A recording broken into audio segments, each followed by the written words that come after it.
네, 한 구절씩 교대로 읽겠습니다. 사도들이 예수께로 몰려와서 자기들이 한 일과 가르친 일을 다 그에게 보고하였다. 그때 예수께서 그들에게 말씀하셨다. 너희는 따로 외딴 곳으로 와서 좀 쉬어라. 거기에는 오고 가는 사람이 하도 많아서 음식을 먹을 겨를조차 없었기 때문이다. 그래서 그들은 배를 타고 따로 외딴 곳으로 떠나갔다. 그런데 많은 사람이 이것을 보고 그들인 줄 알고 여러 마을에서 발걸음을 재촉하여 그곳으로 함께 달려가서 그들보다 먼저 그곳에 이르렀다. 예수께서 배에서 내려서 큰 무리를 보시고 그들이 마치 목자 없는 양과 같으므로 그들을 불쌍히 여기셨다. 그래서 그들에게 여러 가지로 가르치기 시작하셨다. 날이 이미 저물었으므로 제자들이 예수께 다가와서 말하였다. 여기는 빈들이고 날도 이미 저물었습니다. 이 사람들을 해쳐 제각기 먹을 것을 사 먹게 근방에 있는 농가나 마을로 보내시는 것이 좋겠습니다. 예수께서 그들에게 말씀하셨다. 너희가 그들에게 먹을 것을 주어라. 제자들이 그에게 말하였다. 그러면 우리가 가서 빵 200데나리오너치를 사다가 그들에게 먹이라는 말씀입니까? 예수께서 그들에게 말씀하셨다. 너희에게 빵이 얼마나 있느냐? 가서 알아보아라. 그들이 알아보고 말하였다. 빵 5개와 물고기 2마리가 있습니다. 예수께서는 제자들에게 명하여 모두들 떼를 지어 푸른 풀밭에 앉게 하셨다. 그들은 100명씩 또는 50명씩 떼를 지어 앉았다. 예수께서 빵 5개와 물고기 2마리를 들어서 하늘을 쳐다보고 축복하신 다음에 빵을 떼어서 제자들에게 주시고 사람들에게 나누어 주게 하셨다. 그리고 그 물고기 2마리도 모든 사람에게 나누어 주셨다. 그들은 모두 배불리 먹었다. 빵 부스러기와 물고기 남은 것을 주워 모으니 12광주리에 가득 찼다. 같이 읽습니다. 빵을 먹은 사람은 남자 어른만도 5,000명이었다. 아멘. 여러분 너무나 잘 아시는 오병이어의 기적이죠. 빵 5개하고 물고기 2마리를 가지고 5,000명, 남자 어른만 해도 5,000명을 먹이셨다 하는 내용입니다. 모세가 바로의 공주의 양자로 자라나서 어른이 되었을 때의 일입니다. 여러분 잘 아시는 대로 모세 어느 날 그가 이제 왕궁 밭으로 나가서 동족에게로 나갔다가 그들이 고되게 노동하는 것을 보았습니다.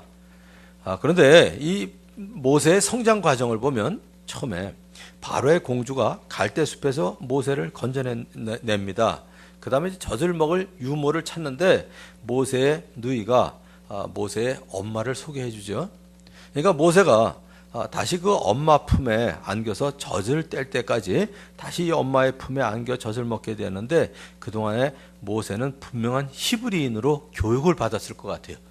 적어도 아마 3살, 3년 동안은 엄마가 품에 안고 젖을 먹으면서 너는 유대인이란다, 히브리인이란다 이걸 아마 가르치지 않았을까 하는 생각이 듭니다. 그 후에 모세의 삶은 보면 그래요. 그래서 그동안에 모세는 분명한 히브리인이 되었을 터인데 그가 이제 그 바로의 공주의 양자로 자라나서 어른이 되었을 때 그의 동족인 히브리 사람이 이집트 사람에게 매를 맞는 것을 보고 좌우를 살펴서 사람이 없는 것을 보고 그 이집트 군인을 쳐 죽입니다.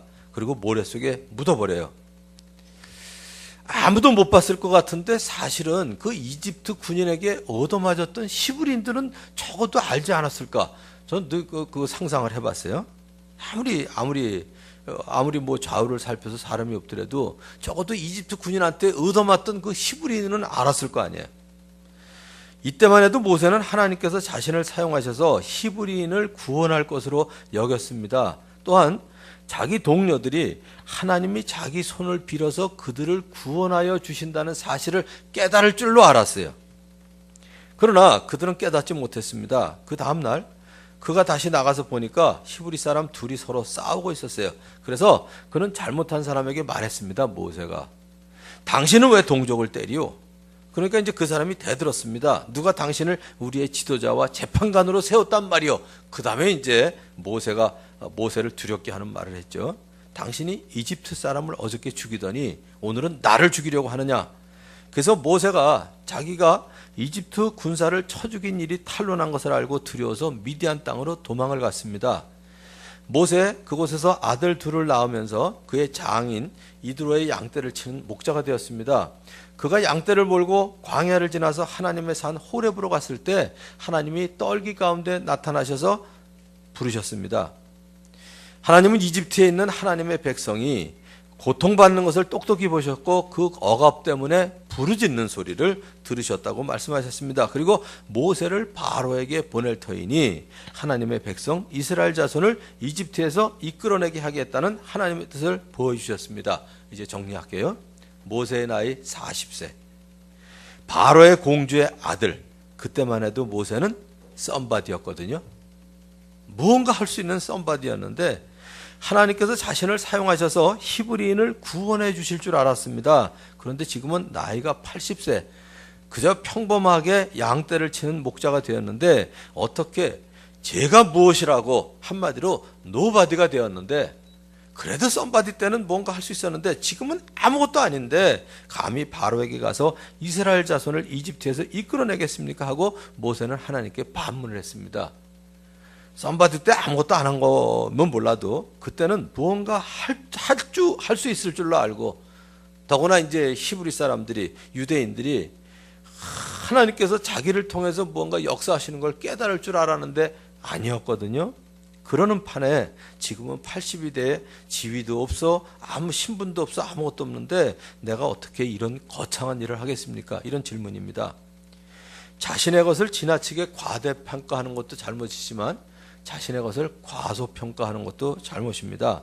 자신이 무엇이든지 할 수 있다고 생각하는 것도 잘못이지만 자신은 아무것도 할 수 없다고 하는 것도 사실은 잘못입니다.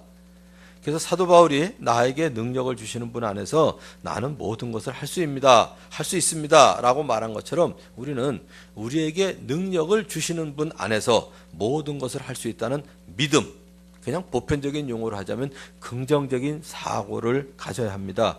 우리에게 있는 것이 비록 작을지라도 주님에게 온전히 드려졌을 때 주님은 우리의 작은 것을 크게 사용하는 분이십니다. 여기서 오해하시면 안 돼요.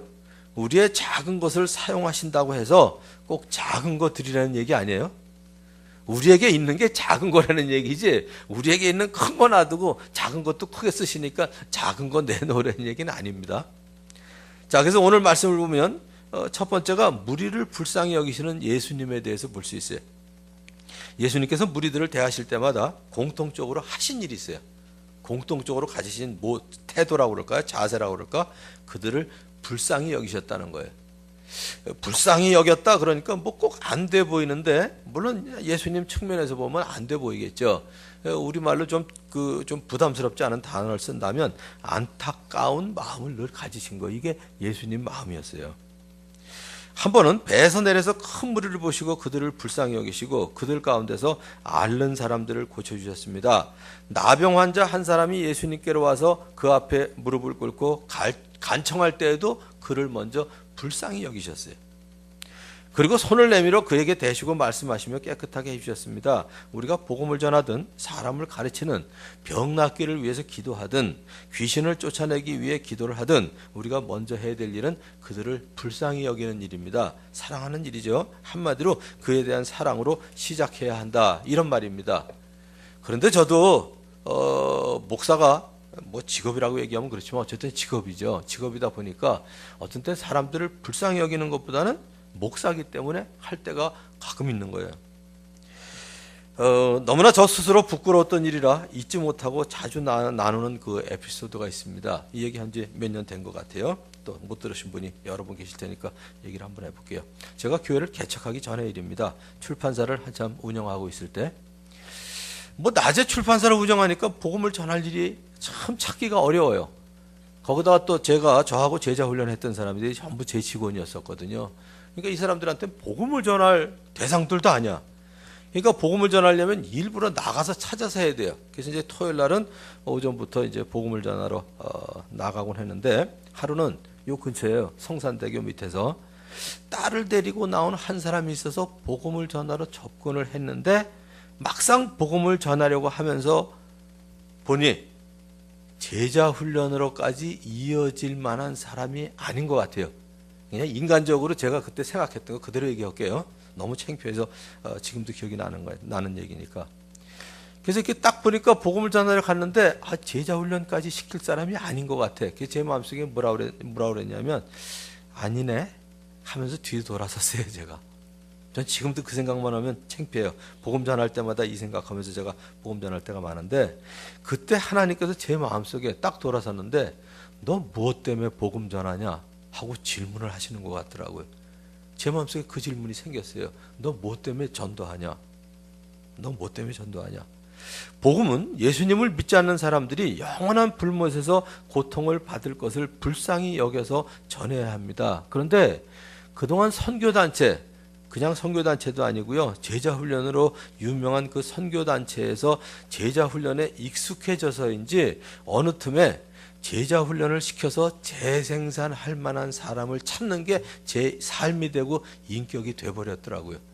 그러니까 전도할 때도 이 사람이 제자훈련을 시켜가지고 재생산까지 할 만한 사람이냐 아니냐를 고르고 있는 거예요. 제가 제 마음속에.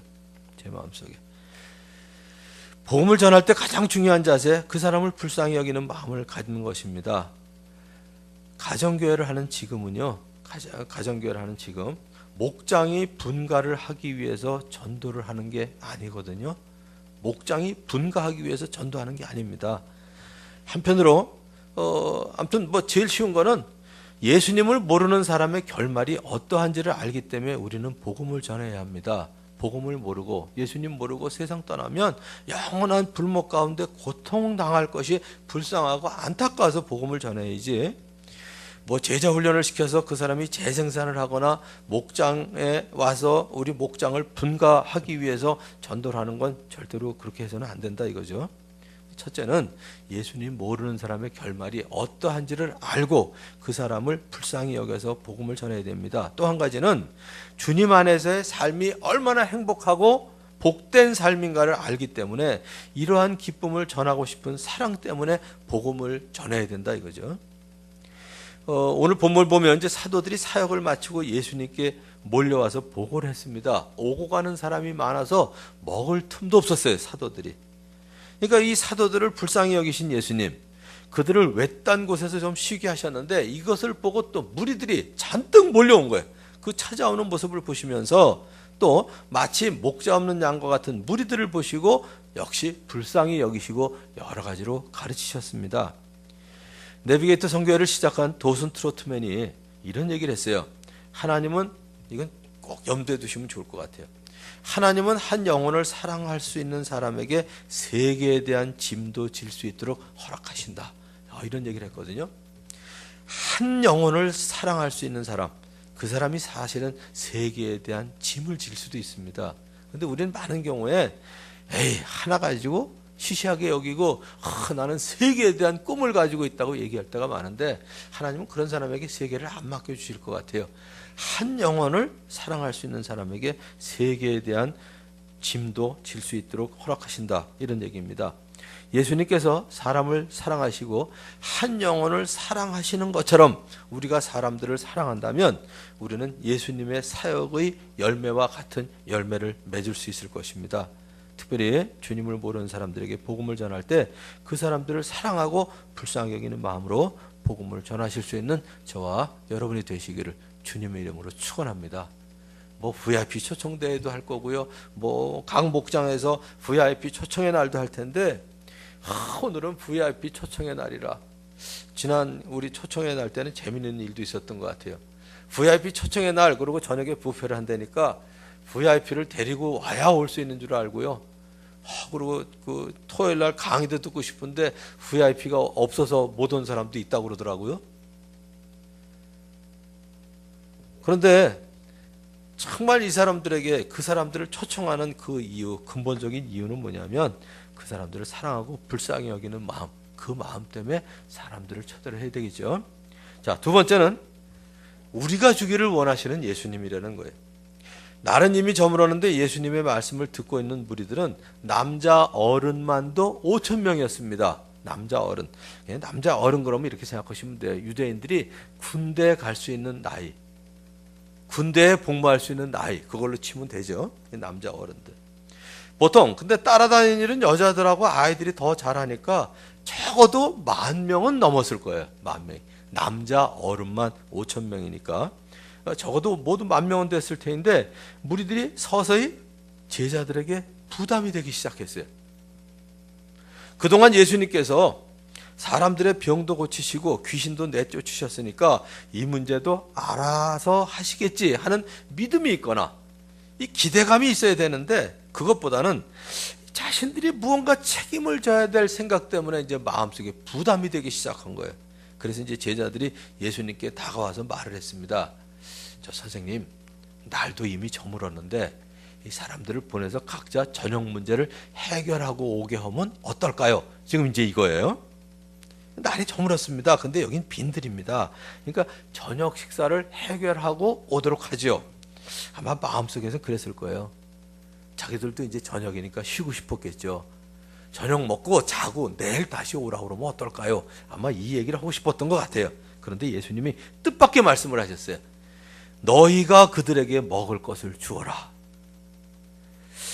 그래서 제가 그 자리에 있었으면 띵 했을 거예요. 뭐 어떡하라고 나보고 하라고 그러나 그러고.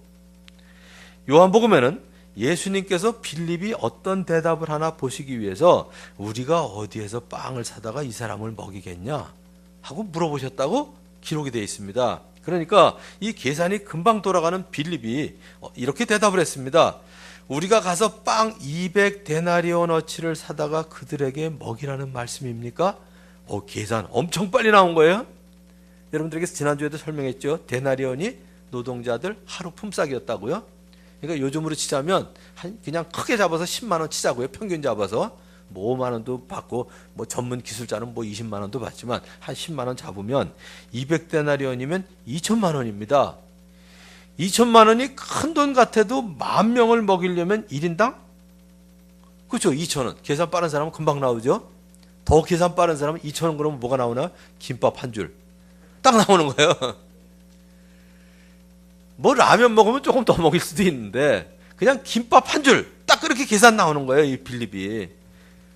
야, 10,000명이면 2천만 원, 2천만 원이면 적어도 2,000원이면 2천만 원인데 2,000원이면 김밥 한 줄은 먹일 수 있겠네. 한 끼를 때울 수는 있겠습니다. 그렇다 하더라도 제자들에게 무슨 2천만 원이 있겠어요. 그러니까 이제 예수님이 그들 가운데 있는 빵이 얼마나 있는지 물으셨습니다. 제자들이 무리들 가운데로 다니면서 물었겠죠. 여기 빵 있는 사람, 빵 있는 사람 없어요? 뭐 이러고 다녔겠죠. 저 여러 가지 상상을 해보거든요. 여기 10,000명이나 되는 어른들 중에 빵이나 고기, 여기 그 고기는 여러분들이 고기 그러면 자 지금 이제 여러분들이 대답해 보세요. 자, 2손가락을 가지고 제가 고기 크기가 얼마나 될까요? 그러면 아무튼 요거부터 시작해서 이만한 것까지 딱 표시를 하시는 거예요. 그때 고기가 얼마나 했을까요?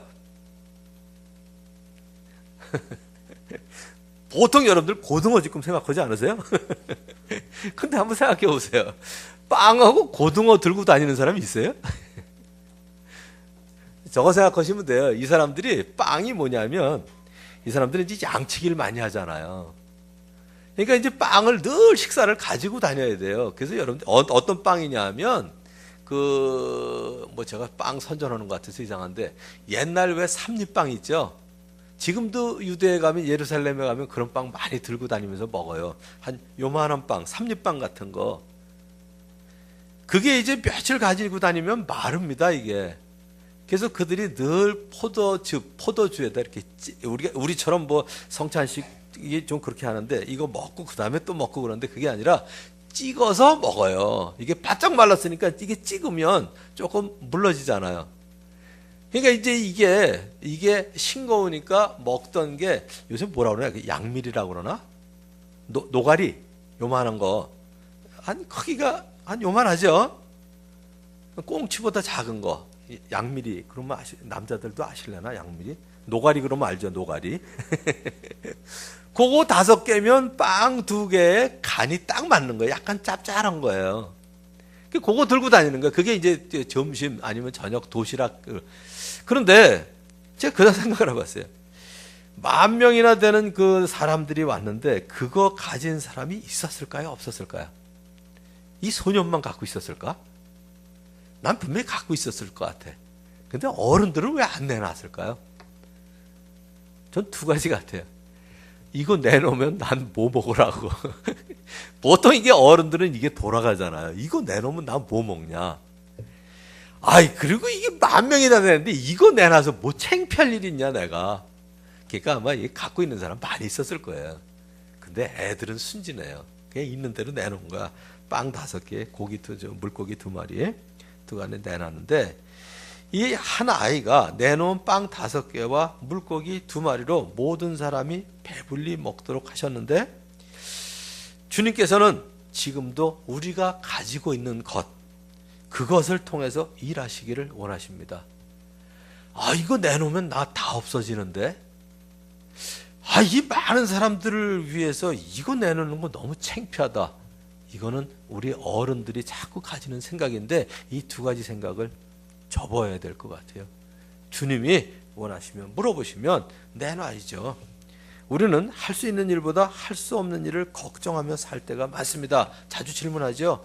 여러분들 할 수 있는 일이 더 많아요? 할 수 없는 일이 더 많아요? 할 수 없는 일이 더 많아요.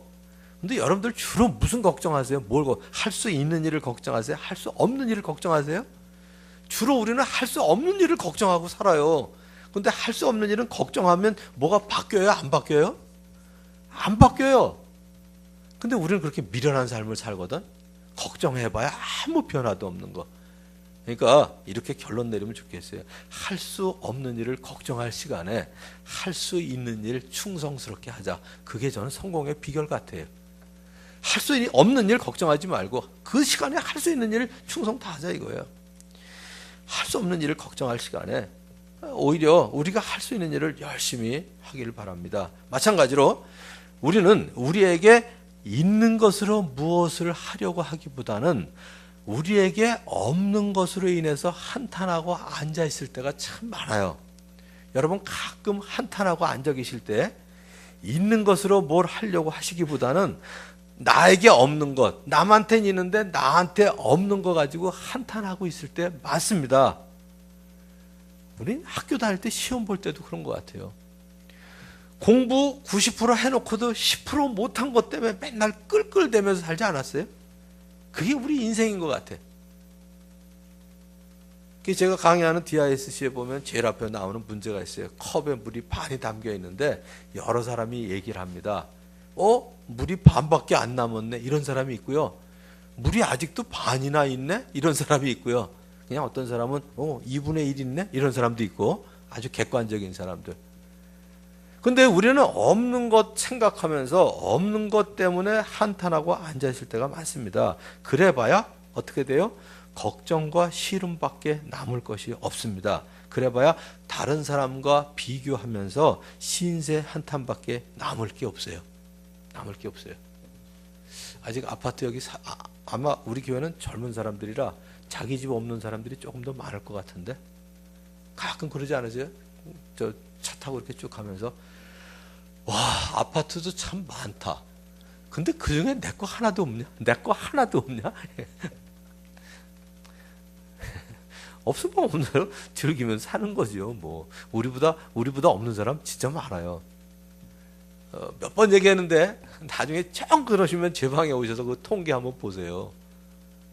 여러분 지금 여러분들의 경제적인 수준이 상중하 중에 얼마나 될 것 같아요? 그러면 상은 아니고 중인 것 같은데 중? 그래서 제가 그래요. 상중하를 저는 9개로 나눠요. 상중상, 상중중, 상중하, 중중상, 중중중, 중중하, 하중상, 하중중, 하중하. 저는 제가 늘 하중상이라고 생각하고 살았었어요. 진짜 하중상이라고. 하중상 아니면 중중하 요 정도로 생각하고 살았었는데 통계를 보면서 바뀌었어요. 연봉 1,100만 원이면 전 세계에서 경제 수준이 상위 20% 안에 들어간대요. 지금 갑자기 제가 부자가 됐거든요. 우리 애들 둘이 장가가면서 저희 둘이 남았잖아요. 2,200만 원은 넘어요. 교회에서 주는 게. 그러면 세계에서 20% 안에 들어간다니까요. 다시 계산하세요. 하중상 아닙니다. 여러분들 적어도 세계 전체를 보면요, 중중중 아니면 중중상 돼요. 근데 워낙에 이 나라가 잘 살다 보니까 또 없다가 이게 갑자기 잘 살다 보니까 이게 자꾸 이제 옆 사람하고 비교하게 되네. 옆 사람하고. 결론은 그렇습니다. 없는 거 한탄하고 앉아 있을 때가 참 많거든요. 그러지 마시고 있는 것 감사하면서, 그것도 있는 것 주님 앞에 내려놓을 때 주님은 더 크게 사용하신다. 더 크게 사용하신다. 주님께서 그것을 크게 사용하시는 역사를 맛보시는 여러분 되시기를 주님의 이름으로 축원합니다. 이제 마지막 세 번째는 결론이에요. 우리의 작은 것을 사용하시는 예수님. 뭐 우리가 가지고 있는 큰 게 아니라 작은 것만 사용하시는 게 아니라 우리가 가지고 있는 거, 큰 거래봐야 주님 앞에서 보면 작은 거죠. 뭐 우리가 가지고 있는 그 작은 것들 모두, 앞에서도 말했지만 모세의 나이 40살, 바로의 공주의 아들이라는 신분을 가지고 있을 때 자신이 썸바디라고 생각이 돼서 무엇인가 해보려 할 때 하나님께서는 그를 사용하지 않으셨습니다. 하나님은 그러시는 것 같아요.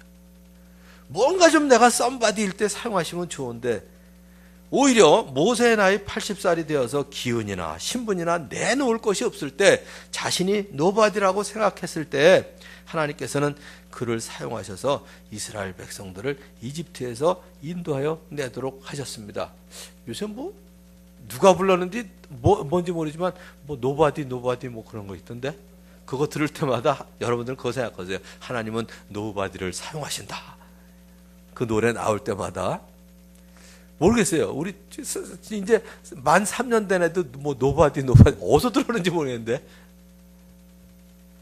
남자 어른만도 5,000명, 모두 합쳐서 10,000명을 먹이려면 적어도 2,000만 원은 있어야 김밥 한 줄이라도 먹일 수 있는 상황이었습니다. 그러나 한 아이가 가지고 있었던 빵 5개, 그것도 보리빵 5개, 물고기 2마리를 앞에 두고 그것이 무슨 소용이 있겠습니까 하는 것이 제자들의 생각이었습니다.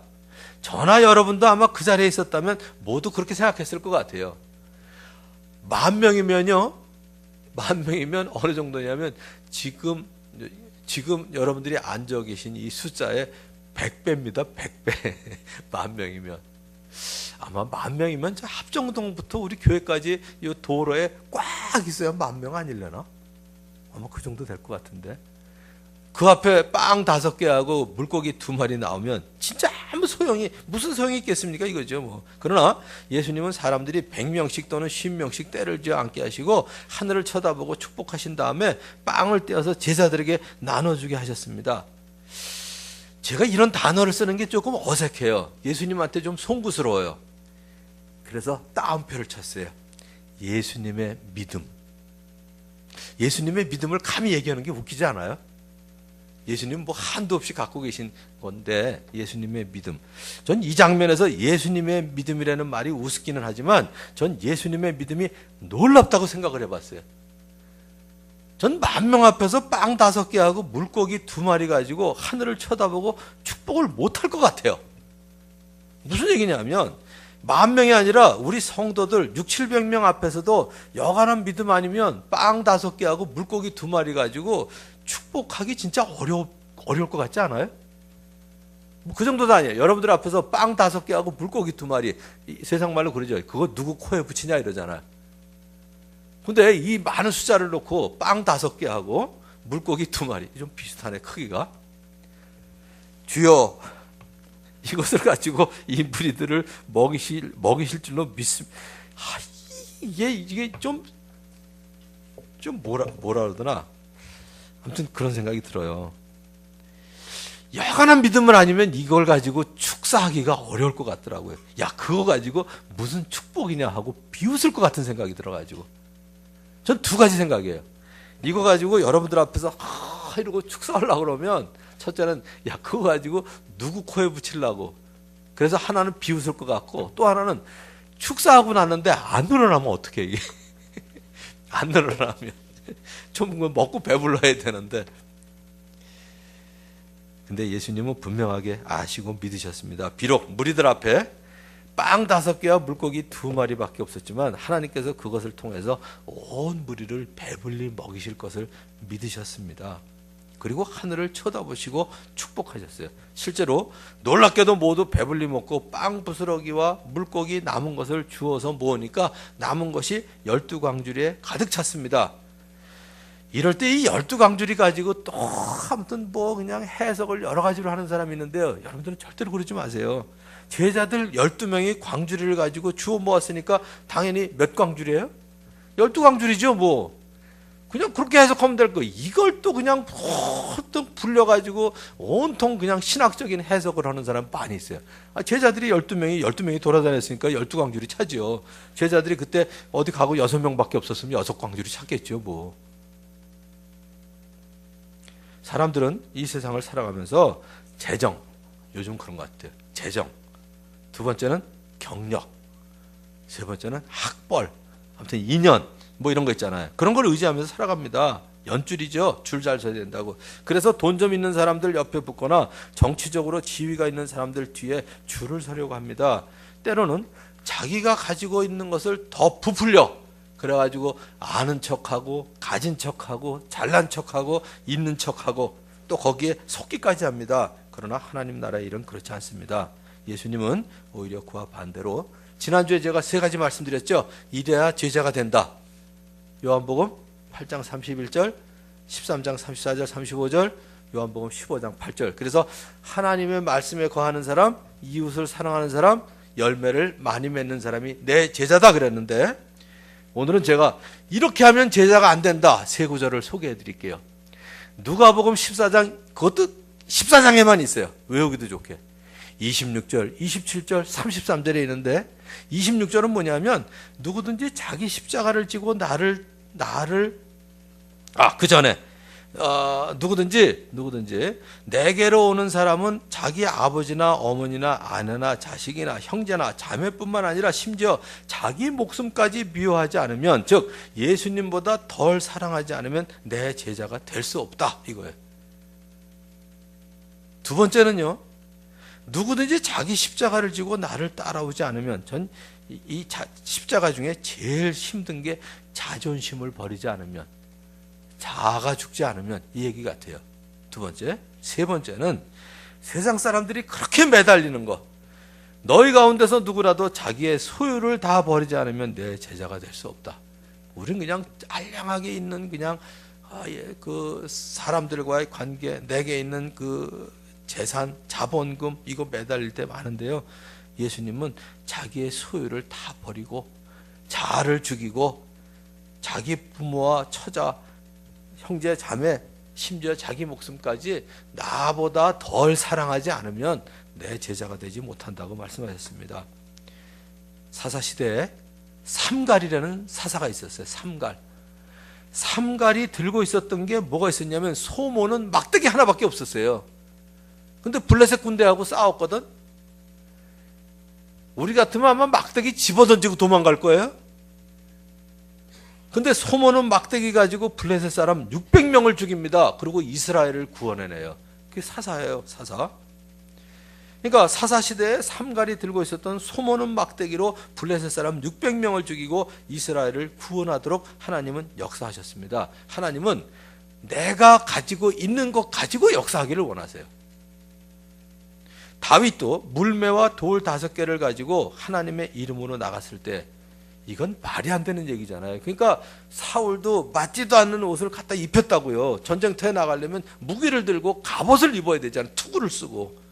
근데 그거 다 걸리적거린다고 오히려 벗어버리고 돌 5개 물매 가지고 나갈 때, 하나님의 이름으로 나갔을 때 블레셋 장수 골리앗을 쓰러뜨리도록 하나님은 역사하셨습니다. 작은 것이라 할지라도, 작게 보이는 것이라 할지라도 우리가 가지고 있는 것을 온전히 내놓을 때 하나님은 그것을 크게 사용하십니다. 없는 것 한탄하지 마시고요. 우리 그거 많이 하잖아요. 없는 거 한탄 많이 하고 신세 한탄 많이 해요. 있는 것 하나님이 사용하시길 기도하시는 여러분 되시길 바랍니다. 하나님은 우리가 많은 것을 드리기를 원하시는 것이 아니라 우리가 가지고 있는 모든 것을 온전히, 그리고 우리 자신을 드리기를 원하십니다. 기도하겠습니다. 이제 여러분들이 들은 바 말씀 가지고 혹시 한탄하고 신세 타령하고 있었던 것 있었으면 주님 앞에 자백하는 시간 가졌으면 좋겠고요. 또 우리에게 주신 것 정말 이 세상 나올 때 맨몸으로 나왔는데 이만큼 주신 것만 해도 정말 감사합니다. 감사 기도를 하셔도 좋고요. 1분 동안 주시는 대로 주시는 마음대로 1분 동안 기도하고 제가 마지막 기도하도록 하겠습니다. 하나님 아버지 감사합니다. 오늘 또 우리의 마음을 일깨워 주시니 감사합니다. 목사인 저도 때로는 참 수사법이 약하다, 호소력이 약하다 스스로 한탄할 때가 많이 있었음을 주님 앞에 고백합니다. 아버지 하나님, 이만큼 배우게 하시고 또 이만큼 깨닫게 하시고 하신 것에 대해서 오히려 감사하는 마음 가지게 하여 주시옵소서. 하나님 아버지, 저나 우리 성도들이나 때로는 주위 사람들과 비교하며 신세한탄하고 없는 것을 한할 때가 많았던 것도 주님 앞에 고백합니다. 아버지 하나님, 그 시간에 오히려 우리에게 주신 것 감사하고 기뻐하면서 주님께서 이것을 사용해 주실 것을 오히려 기대하는 믿음이 있게 하여 주시옵소서. 우리의 작은 것까지라도 온전히 사용하셔서 크게 사용하시는 하나님을 찬양합니다. 예수님의 이름으로 기도합니다. 아멘.